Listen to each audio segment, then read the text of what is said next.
ਸਤਿ ਸ਼੍ਰੀ ਅਕਾਲ। ਤੁਸੀਂ ਵੇਖ ਰਹੇ ਹੋ ਟੀਵੀ ਪੰਜਾਬ ਤੇ ਮੈਂ ਹਾਂ ਤੁਹਾਡੇ ਨਾਲ ਇੰਦਰਪ੍ਰੀਤ ਕੌਰ ਸੰਗੀੜਾ। ਖਬਰਾਂ ਦੇ ਇਸ ਬੁਲੇਟਿਨ ਵਿੱਚ ਤੁਹਾਡਾ ਸਵਾਗਤ ਹੈ। ਸਭ ਤੋਂ ਪਹਿਲਾਂ ਨਜ਼ਰ ਮਾਰਦੇ ਹਾਂ ਹੈਡਲਾਈਨਸ ਤੇ। ਪੀਆਰ ਦੀਆਂ ਅਰਜ਼ੀਆਂ ਹੋਈਆਂ ਆਨਲਾਈਨ 23 ਸਤੰਬਰ ਤੋਂ ਹੋਵੇਗੀ ਸ਼ੁਰੂਆਤ। ਪੰਜਾਬੀ ਦੇ ਹੋਏ ਹਮਲੇ ਕਾਰਨ ਲੱਗੇ 180 ਟਾਂਕੇ। ਜੋਤੀ ਸਿੰਘ ਮਾਨ ਤੇ ਹੋਇਆ ਸੀ ਹਮਲਾ। ਟਵਿੱਟਰ ਵੱਲੋਂ ਐਡਿਟ ਆਪਸ਼ਨ ਦੇਣ ਦਾ ਐਲਾਨ। ਕੈਨੇਡਾ ਤੇ ਕਈ ਹੋਰ ਦੇਸ਼ਾਂ ਵਿੱਚ ਹੋਵੇਗੀ ਟੈਸਟਿੰਗ। ਮੋਡਰਨਾ ਦੀ ਅਪਡੇਟਡ ਵੈਕਸੀਨ ਮਨਜ਼ੂਰ। ਓਮਿਕਰੌਨ ਵੇਰੀਐਂਟ ਦੇ ਖਿਲਾਫ ਹੈ ਅਸਰਦਾਰ। ਇਮੀਗ੍ਰੇਸ਼ਨ ਨਾਲ ਜੁੜੀ ਹੋਈ ਵੱਡੀ ਖਬਰ ਸਾਹਮਣੇ ਆਈ ਹੈ। ਇਮੀਗ੍ਰੇਸ਼ਨ ਵਿਭਾਗ ਵੱਲੋਂ ਦੱਸਿਆ ਗਿਆ ਕਿ ਪੀਆਰ ਦੀਆਂ ਸਾਰੀਆਂ ਐਪਲੀਕੇਸ਼ਨਸ ਹੁਣ ਉਹਨਾਂ ਵੱਲੋਂ ਆਨਲਾਈਨ ਕੀਤੀਆਂ ਜਾ ਰਹੀਆਂ ਨੇ, ਜਿਸ ਦਾ ਮਤਲਬ ਹੈ ਕਿ ਹੁਣ ਜੇਕਰ ਤੁਸੀਂ ਅਰਜ਼ੀਆਂ ਅਪਲਾਈ ਕਰਨੀਆਂ ਨੇ ਤਾਂ ਤੁਹਾਨੂੰ ਆਨਲਾਈਨ ਤਰੀਕੇ ਨਾਲ ਹੀ ਅਪਲਾਈ ਕਰਨੀਆਂ ਪੈਣਗੀਆਂ। ਜੇਕਰ ਤੁਸੀਂ ਆਫਲਾਈਨ ਅਪਲਾਈ ਕਰਨਾ ਚਾਹੁੰਦੇ ਹੋ ਤਾਂ ਇਸ ਵਾਸਤੇ ਵਿਭਾਗ ਕੋਲੋਂ ਖਾਸ ਮਨਜ਼ੂਰੀ ਲੈਣੀ ਪਵੇਗੀ। ਕਿਹੜੇ ਪ੍ਰੋਗਰਾਮਾਂ ਸੰਬੰਧੀ ਹੁਣ ਅਰਜ਼ੀਆਂ ਆਨਲਾਈਨ ਕਰ ਦਿੱਤੀਆਂ ਗਈਆਂ ਨੇ, ਤੁਹਾਨੂੰ ਦੱਸਾਂਗੇ ਸਾਰੀ ਜਾਣਕਾਰੀ ਇਸ ਖਬਰ ਵਿੱਚ। ਇਮੀਗ੍ਰੇਸ਼ਨ ਨਾਲ ਜੁੜੀ ਹੋਈ ਵੱਡੀ ਖਬਰ ਸਾਹਮਣੇ ਆਈ ਹੈ, ਜਿਸ ਮੁਤਾਬਕ ਪੀਆਰ ਦੀਆਂ ਅਰਜ਼ੀਆਂ ਹੁਣ ਆਨਲਾਈਨ ਕੀਤੀਆਂ ਜਾਣਗੀਆਂ। ਇਮੀਗ੍ਰੇਸ਼ਨ ਵਿਭਾਗ ਵੱਲੋਂ ਇਸ ਬਾਰੇ ਐਲਾਨ ਕਰ ਦਿੱਤਾ ਗਿਆ। ਦੱਸਿਆ ਜਾ ਰਿਹਾ ਹੈ ਕਿ ਇਹ ਸ਼ੁਰੂਆਤ 23 ਸਤੰਬਰ ਤੋਂ ਹੋਣ ਜਾ ਰਹੀ ਹੈ। ਦੱਸ ਦਈਏ ਕਿ ਇਹ ਕਦਮ ਇਮੀਗ੍ਰੇਸ਼ਨ ਸੰਬੰਧੀ ਸੁਧਾਰ ਲਿਆਉਣ ਦੇ ਲਈ ਚੁੱਕਿਆ ਗਿਆ। ਇਸੇ ਦੇ ਚੱਲਦਿਆਂ immigration refugee and citizenship Canada ਵੱਲੋਂ ਪੀਆਰ ਵਾਸਤੇ ਹੁਣ ਜਿਹੜੇ ਪੇਪਰ ਨੇ ਉਹਨਾਂ ਨੂੰ ਆਨਲਾਈਨ ਤਰੀਕੇ ਨਾਲ ਲਿਆ ਜਾਵੇਗਾ। ਵਿਭਾਗ ਵੱਲੋਂ 23 ਸਤੰਬਰ ਤੋਂ ਇਸ ਦੀ ਸ਼ੁਰੂਆਤ ਕੀਤੀ ਜਾ ਰਹੀ ਹੈ ਤੇ ਆਉਂਦੇ ਮਹੀਨਿਆਂ ਦੌਰਾਨ ਵੱਖ-ਵੱਖ ਪ੍ਰੋਗਰਾਮਾਂ ਵਾਸਤੇ ਆਨਲਾਈਨ ਪੋਰਟਲ ਤਿਆਰ ਕੀਤੇ ਜਾ ਰਹੇ ਨੇ। ਦੱਸ ਦਈਏ ਕਿ 31 ਮਾਰਚ 2021 ਤੋਂ ਕੁਝ ਬਿਨੇਕਾਰ ਪੀਆਰ ਪੋਰਟਲ ਰਾਹੀਂ ਕੁਝ ਪ੍ਰੋਗਰਾਮਾਂ ਵਾਸਤੇ ਆਨਲਾਈਨ ਅਰਜ਼ੀ ਦੇਣ ਦੇ ਯੋਗ ਹੋ ਗਏ ਹਨ। ਵਿਭਾਗ ਦਾ ਦਾਅਵਾ ਹੈ ਕਿ ਇਸ ਨਾਲ ਬਿਨੇਕਾਰਾਂ ਨੂੰ ਆਸਾਨੀ ਹੋ ਜਾਵੇਗੀ ਕਿਉਂਕਿ ਸਾਰਾ ਕੰਮ ਹੀ ਆਨਲਾਈਨ ਹੋਵੇਗਾ।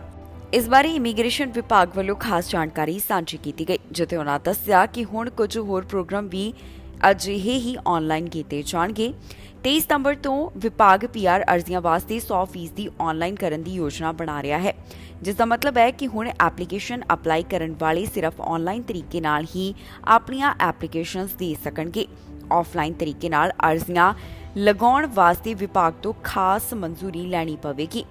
ਇਮੀਗ੍ਰੇਸ਼ਨ ਮੰਤਰਾਲੇ ਵੱਲੋਂ ਇਸ ਮੁਤਾਬਕ ਜੋ ਜਾਣਕਾਰੀ ਦਿੱਤੀ ਗਈ ਉਸ ਵਿੱਚ ਦੱਸਿਆ ਗਿਆ ਕਿ 23 ਸਤੰਬਰ ਤੋਂ non express entry PNP program, spouse, ਰਿਸ਼ਤੇਦਾਰਾਂ ਨੂੰ ਸਪਾਂਸਰ ਕਰਨ ਵਾਲੇ program, Quebec skilled worker program ਅਤੇ rural and northern immigration pilot program ਵਾਸਤੇ ਅਰਜ਼ੀਆਂ ਆਨਲਾਈਨ ਤਰੀਕੇ ਨਾਲ ਹੀ ਲਈਆਂ ਜਾਣਗੀਆਂ। ਇਸ ਯੋਜਨਾ ਦੇ ਵਿੱਚ ਅੱਗੇ ਜਾਣਕਾਰੀ ਸਾਂਝੀ ਕਰਦਿਆਂ ਦੱਸਿਆ ਗਿਆ ਕਿ 7 ਅਕਤੂਬਰ ਤੋਂ ਕਿਊਬਿਕ ਇਨਵੈਸਟਰ ਪ੍ਰੋਗਰਾਮ ਅਤੇ 14 ਅਕਤੂਬਰ ਤੋਂ agri pilot program, startup visa ਆਦਿ ਪ੍ਰੋਗਰਾਮਾਂ ਨੂੰ ਵੀ ਆਨਲਾਈਨ ਕੀਤਾ ਜਾ ਰਿਹਾ ਹੈ। ਇਮੀਗ੍ਰੇਸ਼ਨ ਵਿਭਾਗ ਵੱਲੋਂ 21 ਅਕਤੂਬਰ ਤੋਂ home support worker program, home child care pilot program, self employed program ਨੂੰ ਵੀ ਆਨਲਾਈਨ ਕੀਤਾ ਜਾ ਰਿਹਾ ਹੈ। ਇਸ ਤੋਂ ਬਾਅਦ 28 ਅਕਤੂਬਰ ਤੋਂ ਐਟਲਾਂਟਿਕ ਇਮੀਗ੍ਰੇਸ਼ਨ ਪ੍ਰੋਗਰਾਮ ਵਾਸਤੇ ਆਨਲਾਈਨ ਤਰੀਕੇ ਨਾਲ ਅਰਜ਼ੀਆਂ ਦਿੱਤੀਆਂ ਜਾ ਸਕਣਗੀਆਂ। ਪਿਛਲੇ ਦਿਨੀ ਬ੍ਰੈਂਪਟਨ ਤੋਂ ਜੋਤੀ ਸਿੰਘ ਮਾਨ ਦੇ ਉੱਪਰ ਹਮਲੇ ਦਾ ਮਾਮਲਾ ਸਾਹਮਣੇ ਆਇਆ ਸੀ। ਇਸ ਤੋਂ ਬਾਅਦ ਹੁਣ ਜੋਤੀ ਸਿੰਘ ਮਾਨ ਮੀਡੀਆ ਦੇ ਅੱਗੇ ਆਏ ਨੇ ਤੇ ਉਹਨਾਂ ਵੱਲੋਂ ਦੱਸਿਆ ਗਿਆ ਕਿ ਇਹ ਪੂਰਾ ਮਾਮਲਾ ਕਿਸ ਤਰ੍ਹਾਂ ਵਾਪਰਿਆ। ਜੋਤੀ ਸਿੰਘ ਮਾਨ ਦਾ ਕਹਿਣਾ ਹੈ ਕਿ ਉਹਨਾਂ ਦੀ ਹਸਪਤਾਲ ਦੇ ਵਿੱਚ ਸਰਜਰੀ ਹੋਈ ਤੇ ਉਹਨਾਂ ਦੇ 180 ਟਾਂਕੇ ਲੱਗੇ ਹੋਏ ਨੇ। ਹੁਣ ਤੁਹਾਨੂੰ ਇਸ ਮਾਮਲੇ ਸੰਬੰਧੀ ਸਾਰੀ ਜਾਣਕਾਰੀ ਦੇਵਾਂਗੇ। ਪਿਛਲੇ ਦਿਨੀ ਬ੍ਰੈਂਪਟਨ ਦੇ ਵਿੱਚ ਇੱਕ ਪੰਜਾਬੀ ਮੂਲ ਦੇ ਵਿਅਕਤੀ ਦੇ ਉੱਪਰ ਜੋ ਹਮਲੇ ਦਾ ਮਾਮਲਾ ਸਾਹਮਣੇ ਆਇਆ ਸੀ, ਉਸ ਤੋਂ ਬਾਅਦ ਹੁਣ ਪੋਡਕਾਸਟ ਹੋਸਟ ਮੀਡੀਆ ਦੇ ਅੱਗੇ ਆਏ ਤੇ ਉਹਨਾਂ ਵੱਲੋਂ ਹੱਡਬੀਤੀ ਸਾਂਝੀ ਕੀਤੀ ਗਈ ਹੈ। ਦੱਸ ਦਈਏ ਕਿ ਬ੍ਰੈਂਪਟਨ ਓਨਟਾਰੀਓ ਤੋਂ ਇੱਕ ਅਜਿਹਾ ਮਾਮਲਾ ਸਾਹਮਣੇ ਆਇਆ ਸੀ ਜਿੱਥੇ ਪੋਡਕਾਸਟ ਹੋਸਟ ਦੇ ਉੱਪਰ ਭਿਆਨਕ ਹਮਲਾ ਕੀਤਾ ਗਿਆ, ਜਿਸ ਤੋਂ ਬਾਅਦ ਉਹਨਾਂ ਦੇ 180 ਟਾਂਕੇ ਲੱਗੇ। ਇਹ ਹਮਲਾ ਉਹਨਾਂ ਦੇ ਘਰ ਦੇ ਡਰਾਈਵੇ ਦੇ ਉੱਪਰ ਹੋਇਆ ਸੀ। ਦੱਸ ਦਈਏ ਕਿ 4 ਅਗਸਤ ਨੂੰ ਜੋਤੀ ਸਿੰਘ ਮਾਨ, ਜੋ ਕਿ ਲੋਕਲ ਪੋਡਕਾਸਟ ਹੋਸਟ ਅਤੇ ਰੀਅਲ ਏਸਟੇਟ ਏਜੰਟ ਹਨ, ਉਹ ਆਪਣੀ ਜੀਪ ਨੂੰ ਪਾਰਕ ਕਰ ਰਹੇ ਸਨ, ਜਿਸ ਵੇਲੇ ਕੁਝ ਲੋਕ ਹੱਥਾਂ ਵਿੱਚ ਹਥਿਆਰ ਫੜ ਕੇ ਉਹਨਾਂ ਵੱਲ ਵਧਦੇ ਹੋਏ ਦਿਖਾਈ ਦਿੱਤੇ। ਇਸ ਮੌਕੇ ਦੀ ਵੀਡੀਓ ਵੀ ਸੋਸ਼ਲ ਮੀਡੀਆ ਉੱਪਰ ਕਾਫੀ ਜ਼ਿਆਦਾ ਵਾਇਰਲ ਹੋਈ, ਜਿੱਥੇ ਵੇਖਿਆ ਜਾ ਸਕਦਾ ਸੀ ਕਿਵੇਂ ਜੋਤੀ ਸਿੰਘ ਮਾਨ ਦੇ ਉੱਪਰ ਹਮਲਾ ਕੀਤਾ ਗਿਆ। ਮਾਨ ਦਾ ਕਹਿਣਾ ਹੈ ਕਿ ਜਿਸ ਵੇਲੇ ਉਹਨਾਂ ਤੇ ਹਮਲਾ ਹੋਇਆ ਤਾਂ ਉਹਨਾਂ ਵੱਲੋਂ ਜਿਹੜੇ ਹਮਲਾ ਕਰਨ ਵਾਲੇ ਸਨ ਉਹਨਾਂ ਨੂੰ ਆਪਣੇ ਵਾਹਨ ਦੀਆਂ ਚਾਬੀਆਂ ਵੀ ਦੇਣ ਦੀ ਕੋਸ਼ਿਸ਼ ਕੀਤੀ ਗਈ, ਕਿਉਂਕਿ ਉਹਨਾਂ ਨੂੰ ਪਹਿਲਾਂ ਲੱਗਾ ਕਿ ਇਹ ਇੱਕ ਕਾਰ ਜੈਕਿੰਗ ਦਾ ਮਾਮਲਾ ਹੈ। ਇਸ ਤੋਂ ਬਾਅਦ 3 ਸਸਪੈਕਟਸ ਨੇ ਮਾਨ ਨੂੰ ਵਾਹਨ ਤੋਂ ਬਾਹਰ ਕੱਢਿਆ ਤੇ ਉਹਨਾਂ ਦੀ ਮਾਰ ਕੁੱਟ ਕਰਨੀ ਸ਼ੁਰੂ ਕਰ ਦਿੱਤੀ। ਜਿਸ ਵੇਲੇ ਮਾਨ ਨੂੰ ਹਮਲੇ ਦਾ ਨਿਸ਼ਾਨਾ ਬਣਾਇਆ ਗਿਆ ਤਾਂ ਉਹਨਾਂ ਦੀ ਮਾਂ ਜਸਮੇਲ ਮਾਨ ਭੱਜਦੀ ਹੋਈ ਉਹਨਾਂ ਤੱਕ ਪਹੁੰਚੀ। ਇਸ ਮੌਕੇ ਹਮਲਾ ਕਰਨ ਵਾਲੇ ਇੱਥੋਂ ਫਰਾਰ ਹੋ ਗਏ। ਹੁਣ ਮਾਨ ਦਾ ਕਹਿਣਾ ਹੈ ਕਿ ਉਹ ਆਪਣੀਆਂ ਮਾਂ ਦੀਆਂ ਦੁਆਵਾਂ ਦੇ ਕਾਰਨ ਤੇ ਰੱਬ ਦੇ ਆਸਰੇ ਬਚੇ ਨੇ। ਇਸ ਹਮਲੇ ਤੋਂ ਬਾਅਦ ਮਾਨ ਦੀ ਹਸਪਤਾਲ ਦੇ ਵਿੱਚ ਸਰਜਰੀ ਹੋਈ ਹੈ ਤੇ ਉਹਨਾਂ ਨੂੰ 180 ਟਾਂਕੇ ਲੱਗੇ ਹਨ। ਟਵਿੱਟਰ ਵੱਲੋਂ ਹੁਣ ਇੱਕ ਵੱਡਾ ਬਦਲਾਅ ਕੀਤਾ ਜਾ ਰਿਹਾ ਹੈ, ਜਿਸ ਐਡਿਟ ਬਟਨ ਦਾ ਕਾਫੀ ਦੇਰ ਤੋਂ ਜ਼ਿਕਰ ਕੀਤਾ ਜਾ ਰਿਹਾ ਸੀ। ਉਹ ਹੁਣ ਟਵਿੱਟਰ ਵੱਲੋਂ ਆਪਸ਼ਨ ਐਡ ਕਰਨ ਦੇ ਬਾਰੇ ਜਾਣਕਾਰੀ ਦਿੱਤੀ ਗਈ। ਕੈਨੇਡਾ ਤੇ ਹੋਰ ਕਈ ਦੇਸ਼ਾਂ ਦੇ ਵਿੱਚ ਇਸ ਦਾ ਟ੍ਰਾਇਲ ਕਰਵਾਇਆ ਜਾਵੇਗਾ। ਹੁਣ ਜਿਹੜੇ ਪ੍ਰੀਮੀਅਮ ਯੂਜ਼ਰਸ ਨੇ ਉਹਨਾਂ ਨੂੰ ਐਡਿਟ ਦਾ ਆਪਸ਼ਨ ਮਿਲ ਸਕੇਗਾ। ਟਵਿੱਟਰ ਵੱਲੋਂ ਹੁਣ ਇੱਕ ਵੱਡਾ ਬਦਲਾਅ ਕੀਤਾ ਜਾ ਰਿਹਾ ਹੈ, ਜਿਸ ਦਾ ਲਾਭ ਪ੍ਰੀਮੀਅਮ ਯੂਜ਼ਰਸ ਹੀ ਉਠਾ ਸਕਣਗੇ। ਜੀ ਹਾਂ, ਟਵਿੱਟਰ ਵੱਲੋਂ ਹੁਣ ਐਡਿਟ ਦਾ ਆਪਸ਼ਨ ਲਿਆਂਦਾ ਜਾ ਰਿਹਾ ਹੈ, ਜਿਸ ਦਾ ਐਲਾਨ ਕਰ ਦਿੱਤਾ ਗਿਆ। ਇਹ ਰਾਹਤ ਪ੍ਰੀਮੀਅਮ ਯੂਜ਼ਰਸ ਨੂੰ ਹੀ ਮਿਲਣ ਜਾ ਰਹੀ ਹੈ, ਜਿਸ ਬਾਰੇ ਟਵਿੱਟਰ ਵੱਲੋਂ ਜਾਣਕਾਰੀ ਦਿੱਤੀ ਗਈ। ਦੱਸ ਦਈਏ ਕਿ ਇਸ ਬਾਰੇ ਕੈਨੇਡਾ ਸਮੇਤ ਕੁਝ ਦੇਸ਼ਾਂ ਦੇ ਵਿੱਚ ਹੁਣ ਟੈਸਟਿੰਗ ਹੋਣ ਜਾ ਰਹੀ ਹੈ। ਦੱਸਿਆ ਜਾ ਰਿਹਾ ਹੈ ਕਿ ਟਵਿੱਟਰ ਦੇ ਪੇਡ ਸਬਸਕ੍ਰਾਈਬਰਸ ਨੂੰ ਸਤੰਬਰ ਦੌਰਾਨ ਹੋਣ ਵਾਲੀ ਟੈਸਟਿੰਗ ਦੇ ਵਿੱਚ ਇਹ ਆਪਸ਼ਨ ਮਿਲੇਗੀ। ਇਹ ਸੇਵਾ ਸਿਰਫ ਕੈਨੇਡਾ, ਅਮਰੀਕਾ, ਆਸਟ੍ਰੇਲੀਆ ਤੇ ਨਿਊਜ਼ੀਲੈਂਡ ਦੇ ਵਿੱਚ ਸ਼ੁਰੂ ਹੋਵੇਗੀ। ਇਸ ਨਾਲ ਯੂਜ਼ਰਸ ਨੂੰ ਟਵੀਟ ਅਤੇ ਟੈਗ ਆਦਿ ਨੂੰ 10 ਮਿੰਟਾਂ ਦੇ ਅੰਦਰ ਐਡਿਟ ਕਰਨ ਦੀ ਆਪਸ਼ਨ ਮਿਲੇਗੀ। ਟਵੀਟ ਨਾਲ ਇੱਕ ਲੇਬਲ ਟਵੀਟ ਦੇ ਐਡਿਟ ਹੋਣ ਬਾਰੇ ਜਾਣਕਾਰੀ ਦੇਵੇਗਾ। ਕੰਪਨੀ ਮੁਤਾਬਕ ਗ੍ਰਾਹਕਾਂ ਦੀ ਵੱਡੀ ਪੱਧਰ ਤੇ ਕੀਤੀ ਜਾ ਰਹੀ ਮੰਗ ਤੋਂ ਬਾਅਦ ਐਡਿਟ ਬਟਨ ਦਾ ਆਪਸ਼ਨ ਲਿਆਂਦਾ ਜਾ ਰਿਹਾ ਹੈ। ਇਸ ਬਾਰੇ ਕੰਪਨੀ ਦਾ ਕਹਿਣਾ ਹੈ ਕਿ ਅਸੀਂ ਉਮੀਦ ਕਰਦੇ ਹਾਂ ਕਿ ਇਸ ਆਪਸ਼ਨ ਦੀ ਮੌਜੂਦਗੀ ਨਾਲ ਟਵੀਟ ਕਰਨਾ ਵਧੇਰੇ ਸੌਖਾ ਹੋਵੇਗਾ। ਦੱਸ ਦਈਏ ਕਿ ਟਵਿੱਟਰ ਨੂੰ ਬਹੁਤ ਸਾਰੇ ਯੂਜ਼ਰਸ ਤੋਂ ਐਡਿਟ ਆਪਸ਼ਨ ਵਾਸਤੇ ਬੇਨਤੀਆਂ ਮਿਲ ਚੁੱਕੀਆਂ ਨੇ। ਜੂਨ ਸਾਲ 2021 ਦੇ ਵਿੱਚ ਕੰਪਨੀ ਨੇ ਇਸ ਬਾਰੇ ਟਵੀਟ ਕੀਤਾ ਸੀ, ਜਿਸ ਵਿੱਚ ਉਹਨਾਂ ਲਿਖਿਆ ਕਿ ਤੁਹਾਨੂੰ ਐਡਿਟ ਬਟਨ ਦੀ ਜ਼ਰੂਰਤ ਹੈ, ਤੁਹਾਨੂੰ ਸਿਰਫ ਆਪਣੇ ਆਪ ਨੂੰ ਮਾਫ ਕਰਨ ਦੀ ਜ਼ਰੂਰਤ ਹੈ। ਅਪ੍ਰੈਲ ਦੌਰਾਨ ਕੰਪਨੀ ਨੇ ਐਡਿਟ ਬਟਨ ਉੱਪਰ ਕੰਮ ਕਰਨ ਦੀ ਵੀ ਗੱਲ ਦੱਸੀ ਸੀ ਤੇ ਹੁਣ ਇਸ ਆਪਸ਼ਨ ਨੂੰ ਐਡ ਕੀਤਾ ਜਾ ਰਿਹਾ, ਜਿਸ ਦੀ ਟੈਸਟਿੰਗ ਕੁਝ ਦੇਸ਼ਾਂ ਵਿੱਚ ਹੋਣ ਜਾ ਰਹੀ ਹੈ ਤੇ ਕੈਨੇਡਾ ਦਾ ਵੀ ਇਹਨਾਂ ਦੇਸ਼ਾਂ ਦੇ ਵਿੱਚ ਨਾਮ ਸ਼ਾਮਿਲ ਹੈ, ਜਿੱਥੇ ਇਸ ਬਾਰੇ ਟੈਸਟਿੰਗ ਕੀਤੀ ਜਾਵੇਗੀ। ਮਾਡਰਨਾ ਦੀ ਇੱਕ ਅਪਡੇਟਡ ਵੈਕਸੀਨ ਨੂੰ ਹੈਲਥ ਕੈਨੇਡਾ ਵੱਲੋਂ ਮਨਜ਼ੂਰੀ ਦਿੱਤੀ ਗਈ ਹੈ। ਹੁਣ 18 ਸਾਲ ਤੇ ਇਸ ਤੋਂ ਵੱਧ ਉਮਰ ਵਾਲਿਆਂ ਨੂੰ ਇਹ ਅਪਡੇਟਡ ਵੈਕਸੀਨ ਲਗਾਉਣ ਦੀ ਸ਼ੁਰੂਆਤ ਕੀਤੀ ਜਾਏਗੀ। ਦੱਸ ਦਈਏ ਕਿ ਓਮਿਕਰੌਨ ਦੇ ਸਬ ਵੇਰੀਐਂਟ ਅਤੇ ਓਮਿਕਰੌਨ ਵੇਰੀਐਂਟ ਦੇ ਖਿਲਾਫ ਇਹ ਟੀਕਾ ਅਸਰਦਾਰ ਦੱਸਿਆ ਜਾ ਰਿਹਾ ਹੈ। ਮਾਡਰਨਾ ਵੱਲੋਂ ਡਾਟਾ ਹੈਲਥ ਕੈਨੇਡਾ ਨੂੰ ਭੇਜਿਆ ਗਿਆ ਸੀ, ਜਿਸ ਤੋਂ ਬਾਅਦ ਅੱਜ ਇਸ ਨੂੰ ਹੈਲਥ ਕੈਨੇਡਾ ਵੱਲੋਂ ਮਨਜ਼ੂਰੀ ਦੇ ਦਿੱਤੀ ਗਈ ਹੈ। ਹੈਲਥ ਕੈਨੇਡਾ ਵੱਲੋਂ ਇੱਕ ਨਵੀਂ ਵੈਕਸੀਨ ਨੂੰ ਮਨਜ਼ੂਰੀ ਦਿੱਤੀ ਗਈ ਹੈ। ਅਪਡੇਟਡ ਵੈਕਸੀਨ ਨੂੰ ਮਨਜ਼ੂਰੀ ਦਿੱਤੇ ਜਾਣ ਦੀ ਖਬਰ ਸਾਹਮਣੇ ਆਈ, ਜੋ ਕਿ ਹੁਣ ਓਮਿਕਰੌਨ ਵੇਰੀਐਂਟ ਦੇ ਖਿਲਾਫ ਅਸਰਦਾਰ ਦੱਸੀ ਜਾ ਰਹੀ ਹੈ। ਦੱਸਿਆ ਜਾ ਰਿਹਾ ਹੈ ਕਿ ਹੁਣ 18 ਸਾਲ ਤੇ ਇਸ ਤੋਂ ਵੱਧ ਉਮਰ ਵਾਲਿਆਂ ਦੇ ਉੱਪਰ ਇਹ ਵੈਕਸੀਨ ਵਰਤੀ ਜਾ ਸਕੇਗੀ। ਜਾਣਕਾਰੀ ਮੁਤਾਬਕ ਹੈਲਥ ਕੈਨੇਡਾ ਨੇ ਮਾਡਰਨਾ ਦੀ ਕੋਵਿਡ-19 ਵੈਕਸੀਨ ਨੂੰ ਮਨਜ਼ੂਰੀ ਦਿੱਤੀ। ਇਹ ਉਹ ਟੀਕਾ ਹੈ ਜੋ ਕਿ ਓਮਿਕਰੌਨ ਵੇਰੀਐਂਟ ਨੂੰ ਟਾਰਗੇਟ ਕਰਦਾ ਹੈ। ਇਸ ਨੂੰ 18 ਸਾਲ ਤੇ ਇਸ ਤੋਂ ਵੱਧ ਉਮਰ ਵਾਲੇ ਲੋਕਾਂ ਉੱਪਰ ਵਰਤਣ ਦੀ ਹੁਣ ਇਜਾਜ਼ਤ ਹੋਵੇਗੀ। ਇਸ ਬਾਰੇ ਹੈਲਥ ਕੈਨੇਡਾ ਦਾ ਕਹਿਣਾ ਹੈ ਕਿ ਨਵੀਂ ਵੈਕਸੀਨ ਓਮਿਕਰੌਨ ਵੇਰੀਐਂਟ ਦੇ ਖਿਲਾਫ ਵੱਧ ਅਸਰ ਦਿਖਾਉਂਦੀ ਹੈ। ਹੈਲਥ ਕੈਨੇਡਾ ਦੇ ਦੱਸਣ ਮੁਤਾਬਕ ਕਲੀਨਿਕਲ ਟ੍ਰਾਇਲ ਵਿੱਚ ਚੰਗੀਆਂ ਚੀਜ਼ਾਂ ਨਿਕਲ ਕੇ ਸਾਹਮਣੇ ਆਈਆਂ। ਇਸ ਟ੍ਰਾਇਲ ਦੇ ਵਿੱਚ ਵੇਖਿਆ ਗਿਆ ਕਿ ਨਵੀਂ ਵੈਕਸੀਨ ਓਮਿਕਰੌਨ ਦੇ ਨਵੇਂ ਸਬ ਵੇਰੀਐਂਟਸ ਦੇ ਉੱਪਰ ਅਸਰਦਾਰ ਹੈ ਤੇ ਇਸ ਕਾਰਨ ਮਜ਼ਬੂਤ ਇਮਿਊਨਿਟੀ ਬਣਦੀ ਹੈ। ਅਪਡੇਟ ਕੀਤੀ ਗਈ ਵੈਕਸੀਨ 2 ਕਿਸਮਾਂ ਦਾ ਸੁਮੇਲ ਹੈ, ਜਿਸ ਨੂੰ ਬਾਈਵਲੈਂਟ ਸ਼ਾਟ ਵੀ ਕਿਹਾ ਜਾਂਦਾ ਹੈ। ਦੱਸ ਦਈਏ ਕਿ ਨਵਾਂ ਮਾਡਰਨਾ ਸ਼ਾਟ 50 ਮਾਈਕਰੋਗ੍ਰਾਮ ਡੋਜ਼ ਦਾ ਦਿੱਤਾ ਜਾਵੇਗਾ। ਮਾਡਰਨਾ ਵੱਲੋਂ ਕੈਨੇਡਾ ਨੂੰ ਆਪਣੀ ਇਸ ਵੈਕਸੀਨ ਦੀਆਂ 12 ਮਿਲੀਅਨ ਡੋਜ਼ਸ ਦੇਣ ਦੀ ਵੀ ਯੋਜਨਾ ਬਣਾਈ ਗਈ ਹੈ, ਜਿਸ ਬਾਰੇ ਪਿਛਲੇ ਦਿਨੀ ਹੀ ਖਬਰ ਸਾਹਮਣੇ ਆਈ ਸੀ। ਇੱਥੇ ਇਹ ਵੀ ਦੱਸ ਦਈਏ ਕਿ ਹਾਲ ਹੀ ਵਿੱਚ ਓਨਟਾਰੀਓ ਸੂਬੇ ਤੋਂ ਜਾਣਕਾਰੀ ਸਾਹਮਣੇ ਆਈ, ਜਿੱਥੇ ਦੱਸਿਆ ਗਿਆ ਕਿ ਛੋਟੇ ਬੱਚਿਆਂ ਦੇ ਉੱਪਰ ਵੀ ਬੂਸਟਰ ਡੋਜ਼ ਦੀ ਵਰਤੋਂ ਕੀਤੀ ਜਾ ਸਕੇਗੀ। ਜਾਣਕਾਰੀ ਮੁਤਾਬਕ 5 ਸਾਲ ਤੋਂ 11 ਸਾਲ ਦੇ ਬੱਚਿਆਂ ਨੂੰ ਬੂਸਟਰ ਡੋਜ਼ ਲਗਾਉਣ ਦੀ ਸ਼ੁਰੂਆਤ ਇਸ ਸੂਬੇ ਵੱਲੋਂ ਹੁਣ ਕੀਤੀ ਜਾ ਰਹੀ ਹੈ। ਪਹਿਲਾਂ ਹੀ ਹੈਲਥ ਕੈਨੇਡਾ ਵੱਲੋਂ ਇਸ ਨੂੰ ਮਾਨਤਾ ਦਿੱਤੀ ਗਈ ਤੇ ਹੁਣ ਓਨਟਾਰੀਓ ਸੂਬਾ ਸਰਕਾਰ ਵੱਲੋਂ ਜਾਣਕਾਰੀ ਦਿੱਤੀ ਗਈ ਕਿ ਜਲਦ ਬੱਚਿਆਂ ਦੇ ਉੱਪਰ ਇੱਕ ਕੋਵਿਡ-19 ਬੂਸਟਰ ਡੋਜ਼ ਲਗਾਉਣ ਦੀ ਸ਼ੁਰੂਆਤ ਕੀਤੀ ਜਾਏਗੀ, ਜਿਸ ਵਾਸਤੇ ਮਾਂ-ਬਾਪ ਬੁਕਿੰਗ ਕਰਵਾ ਸਕਦੇ ਨੇ। Health Canada has authorized an updated version of the Moderna Spikevax COVID-19 vaccine for adults 18 years of age and older. And this vaccine is known as a bivalent vaccine because it targets 2 coronavirus strains, the original SARS-CoV-2 virus from 2019 and the Omicron BA.1 variant. After completing a thorough and independent scientific review of the evidence, Health Canada has determined that this bivalent Moderna Spikevax booster has met the requirements for the safety and the effectiveness from the regulations. This marks a milestone in Canada's response to this pandemic. Up to now, all authorized COVID-19 vaccines in Canada have targeted one strain of the virus, the original SARS-CoV-2 virus from 2019. These vaccines have served us well over time and continue to be very effective at preventing what matters most, severe illness, hospitalization, and death. Canada ਦੇ ਵਿੱਚ ਸੰਗੀਤਕਾਰ A.R. Rahman ਨੂੰ ਵੱਡਾ ਸਨਮਾਨ ਮਿਲਿਆ। Canada ਦੀ ਇੱਕ ਥਾਂ ਦੇ ਉੱਪਰ ਸਟਰੀਟ ਦਾ ਨਾਮ AR ਰਹਿਮਾਨ ਦੇ ਨਾਮ ਦੇ ਉੱਪਰ ਰੱਖਿਆ ਗਿਆ। ਇਹ ਜਾਣਕਾਰੀ ਸਾਹਮਣੇ ਆਉਣ ਤੋਂ ਬਾਅਦ ਪਤਾ ਚੱਲਿਆ ਹੈ ਕਿ AR ਰਹਿਮਾਨ ਵੀ ਇਸ ਤੋਂ ਬਾਅਦ ਕਾਫੀ ਖੁਸ਼ ਨੇ। ਉਹਨਾਂ ਵੱਲੋਂ ਖੁਸ਼ੀ ਦਾ ਪ੍ਰਗਟਾਵਾ ਟਵਿੱਟਰ ਦੇ ਉੱਪਰ ਟਵੀਟ ਕਰਦਿਆਂ ਵੀ ਕੀਤਾ। ਕੈਨੇਡਾ ਵਿੱਚ ਇੱਕ ਸਟਰੀਟ ਦਾ ਨਾਮ ਭਾਰਤੀ ਸੰਗੀਤਕਾਰ AR ਰਹਿਮਾਨ ਦੇ ਨਾਮ ਦੇ ਉੱਪਰ ਰੱਖਿਆ ਗਿਆ।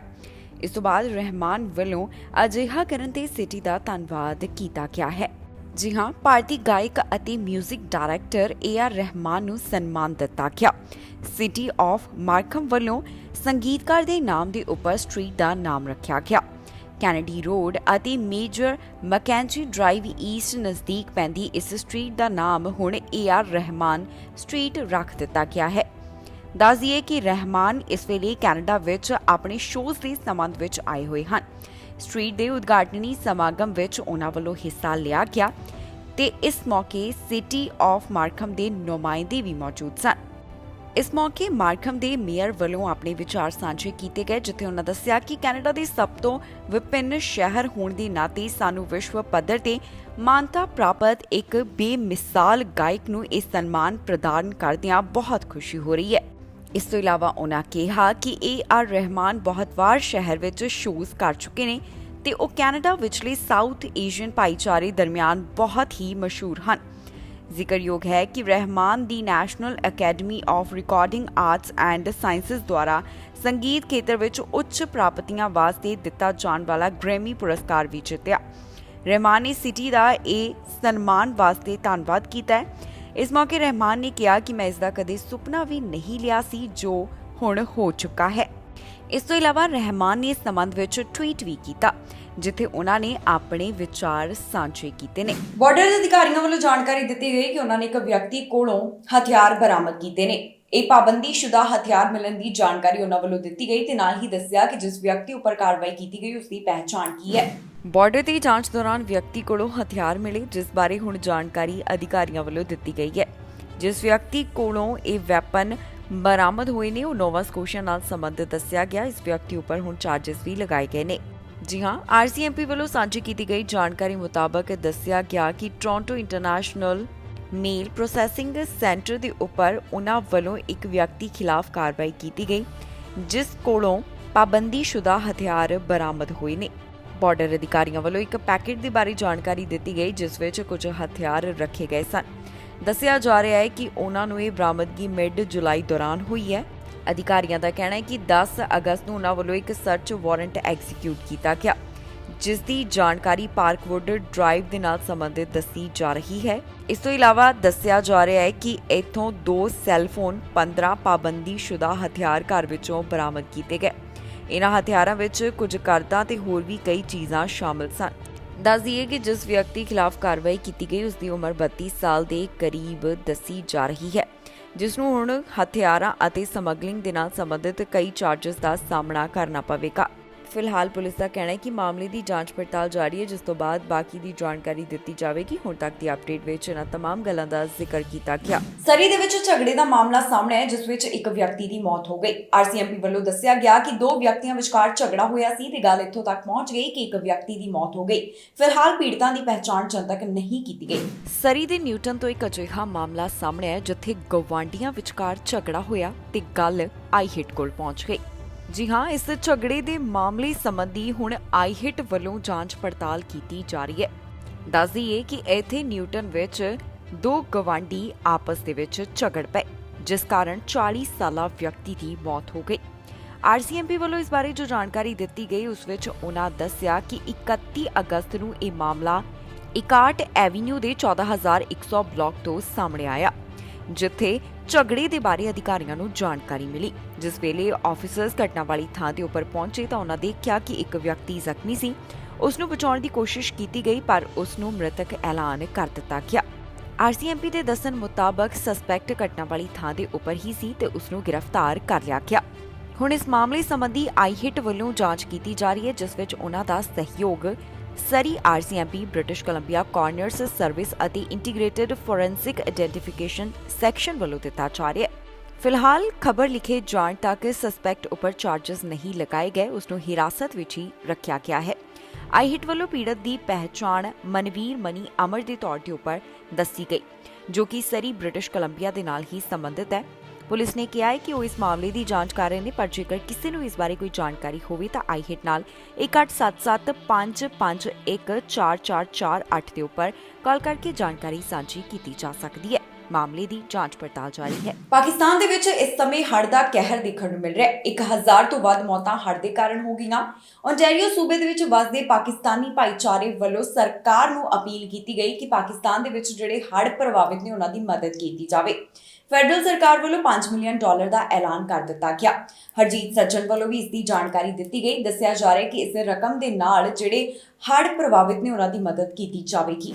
ਪਾਕਿਸਤਾਨ ਵਿੱਚ ਇਸ ਸਮੇਂ ਹੜ੍ਹ ਦਾ ਕਹਿਰ ਦੇਖਣ ਨੂੰ ਮਿਲ ਰਿਹਾ ਹੈ, ਜਿਸ ਤੋਂ ਬਾਅਦ ਓਨਟਾਰੀਓ ਵਿੱਚ ਪਾਕਿਸਤਾਨ ਭਾਈਚਾਰੇ ਨਾਲ ਸੰਬੰਧਿਤ ਲੋਕ ਕੈਨੇਡੀਅਨ ਸਰਕਾਰ ਕੋਲੋਂ ਹੜ੍ਹ ਪੀੜਤਾਂ ਦੀ ਮਦਦ ਦੀ ਅਪੀਲ ਕਰ ਰਹੇ ਹਨ। ਦੱਸ ਦਈਏ ਕਿ ਫੈਡਰਲ ਸਰਕਾਰ ਵੱਲੋਂ ਹੜ੍ਹ ਪੀੜਤਾਂ ਵਾਸਤੇ $5 ਮਿਲੀਅਨ ਦੀ ਰਕਮ ਦਾ ਐਲਾਨ ਕੀਤਾ। ਇਸ ਤੋਂ ਇਲਾਵਾ ਹਰਜੀਤ ਸੱਜਣ ਵੀ ਅੱਗੇ ਆਏ ਤੇ ਉਹਨਾਂ ਨੇ ਮਦਦ ਬਾਰੇ ਜਾਣਕਾਰੀ ਦਿੱਤੀ। ਹੁਣ ਤੱਕ ਮਿਲੀ ਜਾਣਕਾਰੀ ਮੁਤਾਬਕ ਪਾਕਿਸਤਾਨ ਵਿੱਚ ਹੜ੍ਹ ਨਾਲ 33 ਮਿਲੀਅਨ ਪਾਕਿਸਤਾਨੀ ਪ੍ਰਭਾਵਿਤ ਹੋਏ ਨੇ।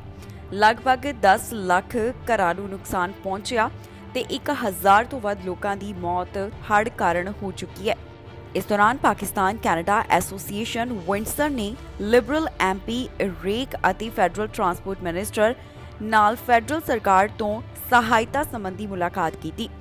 ਪਾਕਿਸਤਾਨ ਕੈਨੇਡਾ ਐਸੋਸੀਏਸ਼ਨ ਵਿੰਡਸਰ ਦੇ ਜਨਰਲ ਸਕੱਤਰ ਵੱਲੋਂ ਕਿਹਾ ਗਿਆ ਕਿ ਇਸ ਸਮੇਂ ਹਰ ਕੋਈ ਚਿੰਤਾ ਵਿੱਚ ਹੈ। ਪਾਕਿਸਤਾਨ ਦੇ TV ਸਟੇਸ਼ਨਾਂ ਉੱਪਰ ਉਹ ਭਿਆਨਕ ਤਸਵੀਰਾਂ ਅਤੇ ਵੀਡੀਓ ਦੇਖ ਰਹੇ ਨੇ। ਉਹ ਕਹਿੰਦੇ ਨੇ ਕਿ ਅਸੀਂ ਭਾਈਚਾਰੇ ਵਾਸਤੇ ਕੁਝ ਕਰਨਾ ਚਾਹੁੰਦੇ ਹਾਂ। ਪਾਕਿਸਤਾਨ ਕੈਨੇਡਾ ਐਸੋਸੀਏਸ਼ਨ ਵਿੰਡਸਰ ਮੁਤਾਬਕ ਵਿੰਡਸਰ ਐਕਸੈਸ ਵਿੱਚ ਲਗਭਗ 4000 ਪਾਕਿਸਤਾਨੀ ਪਰਿਵਾਰ ਨੇ। ਇਸ ਸਭ ਦੌਰਾਨ ਫੈਡਰਲ ਸਰਕਾਰ ਵੱਲੋਂ $5 ਮਿਲੀਅਨ ਦੀ ਮਦਦ ਦਾ ਵਾਅਦਾ ਕੀਤਾ ਗਿਆ। ਫੈਡਰਲ ਸਰਕਾਰ ਵੱਲੋਂ ਜ਼ਮੀਨੀ ਪੱਧਰ ਤੇ ਕੰਮ ਕਰ ਰਹੀਆਂ ਏਜੰਸੀਆਂ ਨਾਲ ਭਾਈਵਾਲੀ ਕਰਕੇ $5 ਮਿਲੀਅਨ ਦੀ ਫੰਡਿੰਗ ਦੇਣ ਦਾ ਹੁਣ ਐਲਾਨ ਕਰ ਦਿੱਤਾ ਗਿਆ। ਇਸ ਬਾਰੇ ਬੋਲਦਿਆਂ ਟਰਾਂਸਪੋਰਟ ਮੰਤਰੀ ਨੇ ਕਿਹਾ ਕਿ ਕੈਨੇਡੀਅਨ ਸਰਕਾਰ ਪਾਕਿਸਤਾਨ ਦੇ ਲੋਕਾਂ ਦੀ ਮਦਦ ਵਾਸਤੇ ਹਰ ਸੰਭਵ ਕੋਸ਼ਿਸ਼ ਕਰੇਗੀ। ਉਹ ਕਹਿੰਦੇ ਨੇ ਕਿ ਮੈਂ ਚਾਹੁੰਦਾ ਹਾਂ ਪਾਕਿਸਤਾਨੀ ਕੈਨੇਡੀਅਨ ਭਾਈਚਾਰੇ ਦੇ ਮੈਂਬਰਾਂ ਨੂੰ ਪਤਾ ਹੋਵੇ ਕਿ ਅਸੀਂ ਉਹਨਾਂ ਦੀ ਗੱਲ ਸੁਣ ਰਹੇ ਹਾਂ। ਇਸ ਤੋਂ ਇਲਾਵਾ ਐਸੋਸੀਏਸ਼ਨ ਦਾ ਕਹਿਣਾ ਹੈ ਕਿ ਜਲਦ ਹੀ ਇੱਕ ਹੋਰ ਫੰਡ ਰੇਜ਼ਿੰਗ ਸਮਾਗਮ ਆਯੋਜਿਤ ਕਰਨ ਦੀ ਯੋਜਨਾ ਬਣਾਈ ਜਾ ਰਹੀ ਹੈ। ਜ਼ਿਕਰਯੋਗ ਹੈ ਕਿ ਪਾਕਿਸਤਾਨ ਦੇ ਵਿੱਚ ਇਸ ਸਮੇਂ ਜੋ ਹੜ੍ਹ ਆਇਆ ਹੋਇਆ ਹੈ ਉਸ ਕਾਰਨ ਕਾਫੀ ਨੁਕਸਾਨ ਹੋ ਚੁੱਕਿਆ ਹੈ। ਵੱਡੀ ਗਿਣਤੀ ਦੇ ਵਿੱਚ ਲੋਕ ਘਰੋਂ ਬੇਘਰ ਹੋ ਗਏ ਨੇ ਤੇ ਘਰ ਵੀ ਨੁਕਸਾਨੇ ਜਾ ਚੁੱਕੇ ਨੇ। ਇਸ ਤੋਂ ਇਲਾਵਾ 1000 ਤੋਂ ਵੱਧ ਲੋਕਾਂ ਦੀ ਇਸ ਹੜ੍ਹ ਕਾਰਨ ਜਾਨ ਚਲੀ ਗਈ। ਓਨਟਾਰੀਓ ਸੂਬੇ ਨੂੰ ਉਮੀਦ ਹੈ ਕਿ ਉਹਨਾਂ ਨੂੰ ਅਗਲੇ ਹਫ਼ਤੇ ਨਵੀਆਂ ਕੋਵਿਡ-19 ਵੈਕਸੀਨ ਡੋਜ਼ਸ ਮਿਲਣਗੀਆਂ। ਮੋਡਰਨਾ ਦੀਆਂ ਜਿਹੜੇ ਵੈਕਸੀਨ ਨੂੰ ਮਨਜ਼ੂਰੀ ਦਿੱਤੀ ਗਈ ਹੈ ਉਸ ਦਾ ਜ਼ਿਕਰ ਓਨਟਾਰੀਓ ਵੱਲੋਂ ਕੀਤਾ ਗਿਆ। ਦੱਸ ਦਈਏ ਕਿ ਓਮਿਕਰੌਨ ਵੇਰੀਐਂਟ ਦੇ ਖਿਲਾਫ ਅਸਰਦਾਰ ਅਪਡੇਟਡ ਵੈਕਸੀਨ ਨੂੰ ਮਨਜ਼ੂਰੀ ਦਿੱਤੀ ਗਈ, ਜਿਸ ਤੋਂ ਬਾਅਦ ਓਨਟਾਰੀਓ ਨੂੰ ਹੁਣ ਦੱਸਿਆ ਜਾ ਰਿਹਾ ਹੈ ਕਿ ਅਗਲੇ ਹਫ਼ਤੇ ਇਸ ਦੀਆਂ ਡੋਜ਼ਸ ਮਿਲਣਗੀਆਂ। ਖਬਰ ਓਨਟਾਰੀਓ ਤੋਂ ਸਾਹਮਣੇ ਆ ਰਹੀ ਹੈ, ਜਿੱਥੇ ਦੱਸਿਆ ਜਾ ਰਿਹਾ ਹੈ ਕਿ ਓਮਿਕਰੌਨ ਬੂਸਟਰ ਵੈਕਸੀਨ ਅਗਲੇ ਹਫ਼ਤੇ ਓਨਟਾਰੀਓ ਵਿੱਚ ਪਹੁੰਚ ਜਾਣਗੇ। ਇਸ ਬਾਰੇ ਸਿਹਤ ਮੰਤਰੀ ਜਾਣਕਾਰੀ ਸਾਂਝੀ ਕਰਦੇ ਹੋਏ ਦਿਖਾਈ ਦਿੱਤੇ। ਦੱਸ ਦਈਏ ਕਿ ਹੈਲਥ ਕੈਨੇਡਾ ਵੱਲੋਂ ਨਵੇਂ ਟੀਕੇ ਨੂੰ ਮਨਜ਼ੂਰੀ ਦਿੱਤੀ ਗਈ। ਮੋਡਰਨਾ ਦੇ ਉਸ ਟੀਕੇ ਨੂੰ ਮਨਜ਼ੂਰੀ ਦਿੱਤੀ ਗਈ ਹੈ ਜੋ ਓਮਿਕਰੌਨ ਵੇਰੀਐਂਟ ਦੇ ਖਿਲਾਫ ਅਸਰਦਾਰ ਦੱਸਿਆ ਜਾ ਰਿਹਾ ਹੈ। ਇਸ ਤੋਂ ਬਾਅਦ ਹੁਣ ਓਨਟਾਰੀਓ ਦੇ ਸਿਹਤ ਮੰਤਰੀ ਦਾ ਕਹਿਣਾ ਹੈ ਕਿ ਉਹਨਾਂ ਨੂੰ ਉਮੀਦ ਹੈ ਕਿ ਇਸ ਨਵੇਂ ਵੈਕਸੀਨ ਦੀਆਂ ਡੋਜ਼ਸ ਅਗਲੇ ਹਫ਼ਤੇ ਸੂਬੇ ਕੋਲ ਪਹੁੰਚ ਜਾਣਗੀਆਂ। ਇਸ ਤੋਂ ਇਲਾਵਾ ਹੋਰ ਉਹਨਾਂ ਨੇ ਕੀ ਜਾਣਕਾਰੀ ਦਿੱਤੀ, ਆਓ ਤੁਹਾਨੂੰ ਸੁਣਾਉਂਦੇ ਹਾਂ। After completing a thorough and independent scientific review of the evidence, Health Canada has determined that this bivalent Moderna Spikevax booster has met the requirements for the safety and the effectiveness from the regulations. This marks a milestone in Canada's response to this pandemic. So today what I'd like to talk about is what a bivalent vaccine is and does and why it's important in the next phase of the pandemic. Up to now, all authorized COVID-19 vaccines in Canada have targeted one strain of the virus, the original SARS-CoV-2 virus from 2019. These vaccines have served us well over time and continue to be very effective at preventing what matters most, severe illness, hospitalization, and death. With billions of vaccine administered around the world, we now have more knowledge about how vaccines respond to new variants. And with the Omicron variant now circulating, we know that the existing vaccines can be less effective or wane over time. One of the advantages of the mRNA vaccines is that they can be adapted relatively quickly to new variants, and scientists and vaccine manufacturers are updating COVID-19 vaccines by adding other ingredients which specifically target the circulating virus strains.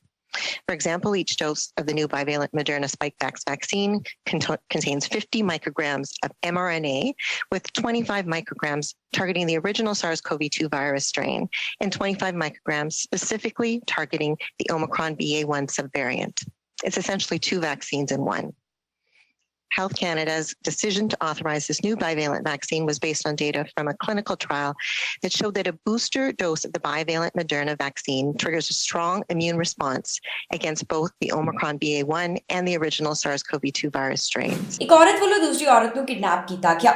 America ਦੀ ਔਰਤ ਵੱਲੋਂ Canadian ਔਰਤ ਨੂੰ kidnap ਕਰਨ ਦਾ ਮਾਮਲਾ ਸਾਹਮਣੇ ਆਇਆ ਤੇ America ਦੀ ਔਰਤ ਵੱਲੋਂ ਗੈਰ ਕਾਨੂੰਨੀ ਤਰੀਕੇ ਨਾਲ ਬਾਰਡਰ ਪਾਰ ਕਰਨ ਦੀ ਕੋਸ਼ਿਸ਼ ਕੀਤੀ ਜਾ ਰਹੀ ਸੀ, ਪਰ ਇਸ ਔਰਤ ਖਿਲਾਫ ਕਾਰਵਾਈ ਕੀਤੀ ਗਈ ਹੈ। ਔਰਤ ਵੱਲੋਂ ਦੂਸਰੀ ਔਰਤ ਨੂੰ ਕਿਡਨੈਪ ਕਰਨ ਦਾ ਮਾਮਲਾ ਸਾਹਮਣੇ ਆਇਆ, ਜਿਸ ਤੋਂ ਬਾਅਦ ਪੁਲਿਸ ਨੇ ਕਾਰਵਾਈ ਕਰਦਿਆਂ ਕਿਡਨੈਪਿੰਗ ਦੇ ਮਾਮਲੇ ਨੂੰ ਅੰਜਾਮ ਦੇਣ ਵਾਲੀ ਔਰਤ ਨੂੰ ਹਿਰਾਸਤ ਵਿੱਚ ਲਿਆ। ਦੱਸ ਦਈਏ ਕਿ ਕੋਲੋਰਾਡੋ ਨਾਲ ਸੰਬੰਧਿਤ ਔਰਤ ਵੱਲੋਂ ਕੈਨੇਡੀਅਨ ਔਰਤ ਨੂੰ ਕਿਡਨੈਪ ਕੀਤਾ ਗਿਆ ਸੀ। ਹੁਣ ਇਸ ਤੋਂ ਬਾਅਦ ਪੁਲਿਸ ਨੇ ਕੋਲੋਰਾਡੋ ਨਾਲ ਸੰਬੰਧਿਤ ਔਰਤ ਦੇ ਉੱਪਰ ਕਈ ਚਾਰਜਸ ਲਗਾਏ ਹਨ। ਦੱਸਿਆ ਜਾ ਰਿਹਾ ਹੈ ਕਿ ਇਸ ਔਰਤ ਵੱਲੋਂ ਗੈਰ ਕਾਨੂੰਨੀ ਤਰੀਕੇ ਨਾਲ US ਕੈਨੇਡਾ ਬਾਰਡਰ ਪਾਰ ਕਰਨ ਦੀ ਕੋਸ਼ਿਸ਼ ਕੀਤੀ ਜਾ ਰਹੀ ਸੀ। ਇਸ ਦੌਰਾਨ ਅਧਿਕਾਰੀਆਂ ਵੱਲੋਂ ਇਸ ਔਰਤ ਨੂੰ ਕਾਬੂ ਕਰ ਲਿਆ ਗਿਆ। ਇਸ ਔਰਤ ਦੀ ਪਹਿਚਾਣ ਉਈਗੁਲਰ ਦੇ ਤੌਰ ਦੇ ਉੱਪਰ ਦੱਸੀ ਗਈ ਤੇ ਉਮਰ 48 ਸਾਲ ਦੇ ਕਰੀਬ ਹੈ। ਇਸ ਬਾਰੇ ਬਾਰਡਰ ਪੈਟਰੋਲ ਏਜੰਟਸ ਵੱਲੋਂ ਜਾਣਕਾਰੀ ਦਿੱਤੀ ਗਈ, ਜਿੱਥੇ ਉਹਨਾਂ ਦੱਸਿਆ ਕਿ ਸਸਪੈਕਟ ਦੇ ਵਾਹਨ ਦੇ ਉੱਪਰ ਉਹਨਾਂ ਦੀ ਨਜ਼ਰ ਪਈ ਤਾਂ ਉਹਨਾਂ ਨੇ ਦੇਖਿਆ ਕਿ ਇਸ ਵਿੱਚ ਇੱਕ ਹੋਰ ਔਰਤ ਮੌਜੂਦ ਸੀ, ਜਿਸ ਨੂੰ ਕਿਡਨੈਪ ਕੀਤਾ ਗਿਆ ਤੇ ਉਸ ਦੇ ਨਾਲ ਮਾਰਕੁੱਟ ਵੀ ਕੀਤੀ ਗਈ ਸੀ। ਇਸ ਤੋਂ ਇਲਾਵਾ ਬਾਰਡਰ ਅਧਿਕਾਰੀਆਂ ਵੱਲੋਂ ਇਸ ਕਿਡਨੈਪਿੰਗ ਦੇ ਮਾਮਲੇ ਦੇ ਸੰਬੰਧ ਵਿੱਚ ਕੋਈ ਵੀ ਹੋਰ ਜਾਣਕਾਰੀ ਨਹੀਂ ਦਿੱਤੀ ਗਈ। ਉਹਨਾਂ ਦਾ ਕਹਿਣਾ ਹੈ ਕਿ ਅਜੇ ਇਸ ਸੰਬੰਧੀ ਇਨਵੈਸਟੀਗੇਸ਼ਨ ਜਾਰੀ ਹੈ, ਜਿਸ ਤੋਂ ਬਾਅਦ ਬਾਕੀ ਦੀ ਜਾਣਕਾਰੀ ਦਿੱਤੀ ਜਾਵੇਗੀ। ਹੁਣ ਤੱਕ ਦੀ ਅਪਡੇਟ ਵਿੱਚ ਬਹੁਤੀਆਂ ਗੱਲਾਂ ਦਾ ਜ਼ਿਕਰ ਨਹੀਂ ਕੀਤਾ ਗਿਆ।